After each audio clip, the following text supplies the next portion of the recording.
Hey folks, and welcome to Bike Matters. Today we have the 2025 Honda CB125F in for review. And at a little over £3,000, is this the best beginner 125 current in the market? Stick around, let's find out.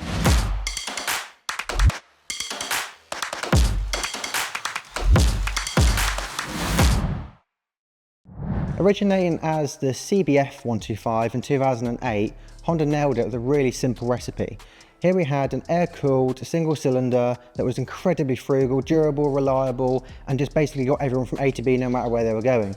That made it really popular with first-time riders, commuters, even training schools, and just really further enhanced its all-round capability for a first-time rider. Now, in 2025, we have this, the CB125F, with a slight name change and a few nice upgrades to go along with it.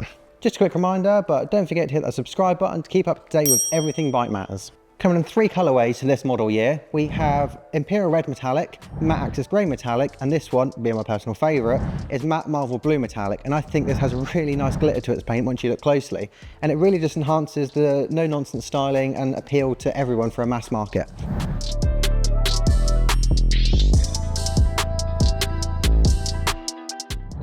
Powering the CB125F, we have a air-cooled 124cc single cylinder. This is making 10.7 horsepower and 10.9 newton meters of torque. This is paired with a 5-speed gearbox and Honda's ESP, which translates to enhanced smart power. Basically, this means it has oil jet cooling and slightly lower friction internals. This translates into smoother power delivery and increased fuel economy. And Honda do state you can get up to 189 mpg on this model, which effectively translates to about 497 miles to a tank, which is very impressive. Although having said that, here at Bike Matters, we did find that on faster 60-mile-an-hour A roads, we were averaging about 140, which is still equally impressive and would still translate to about 300 miles on a tank. On topic of faster 60-mile-an-hour roads, the CB125F was actually very surprising in its ability to both keep up with traffic in acceleration and also in top speed. That also counts for dual carriageway, which I was quite surprised about, as long as you don't mind sticking to about 60 miles an hour. Between 50 and 60 miles an hour, the only problem I found on the CB was that the foot pegs, because it's a bar configuration and it bolts through to the other side by the engine case, it does become very vibey, which I think is where it could possibly benefit from a 6th gear, as it is quite high revving. So if you are intending to use a CB more for high speed roads or dual carriageways and so forth, just bear that in mind, because it might make your feet a little bit numb. However, around town is where the CB125F really excelled. Has a really light clutch, super easygoing and smooth power delivery, and an excellent turning circle. That all just further helps to enhance the fact that this bike is really, really great around town. Now, moving on to the braking, and we have a 240mm disc at the front with a single piston caliper. And moving on to the rear, we have a 130mm drum. Translating that onto the road feel, and to be honest, I think I found it a little bit spongy and they did lack quite a bit of feel. Having said that, they do still work and they do still stop you at a really safe distance. Even coming down from a 60-mile-an-hour road, I didn't really have any problems, aside from the fact that they just don't really have a lot of feedback. Now, around those brakes, we find an 18-inch wheel at the front and also an 18-inch wheel at the back. Now, I found that when I was taking it out on the road, they give it a really sure-footed feel, even with the somewhat skinny tyres, and it just really makes it quite planted on the road. Although, having said that, it can feel quite flighty when you're going past sort of coaches and trucks on 60-mile-an-hour roads. It does get blown about a little bit more, but to be honest, I think that's more down to the fact of it's got a super light 117 kilo curb weight, and also it's somewhat basic suspension. Now, talking about suspension, we have 30mm telescopic forks at the front and twin shocks at the rear. That is somewhat basic, although they do have 5-stage preload adjustment on the rear. And although it's basic, it does actually suspend quite well on the road, although it can suffer from feeling a little bit underdamped at lower speeds and a little bit overdamped at high speeds. But at the end of the day, we do have to remember that this bike is just a little bit over £3,000. And when it's time to get insurance for your motorcycle or scooter, make sure to check out Lexham Insurance, who have been providing insurance solutions since 2000 and have several exclusive schemes only available at Lexham, so make sure to head to lexhaminsurance.co.uk, link in the top right, to get a quote direct with them.